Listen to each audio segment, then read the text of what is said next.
ሰዎች ለምን ያሴራሉ? ሰዎችስ ለምን ከንቱ ነገር ያውጠነጥናሉ?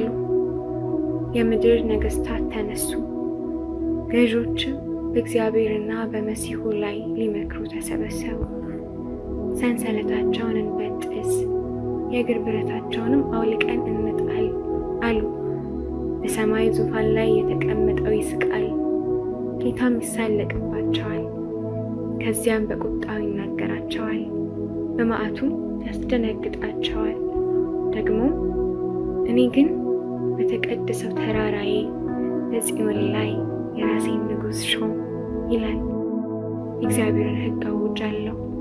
እርሱም እንዲህ አለኝ፣ አንተ ልጄ ነህ፣ እኔ ዛሬ ወለድሁ። ለምነኝ፣ መንግሥታትን ርስት አድርጌ የምድርንም ዳርቻ ግዛት እንዲሆንህ እሰጥሃለሁ። አንተም በብረት በትር ትቀጠቅጣቸዋለህ፣ እንደ ሸክላ ዕቃ ታደቅቃቸዋለህ። ስለዚህ እናንተ ነገሥታት ልብ በሉ፣ እናንተ የምድር ገዦች ተጠንቀቁ።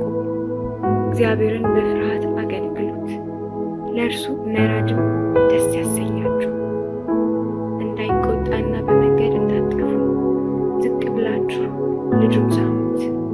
ቁጣው ፈጥኖ ይነዳልና፣ እርሱን መጠጊያ የሚያደርጉ ሁሉ የተባረኩ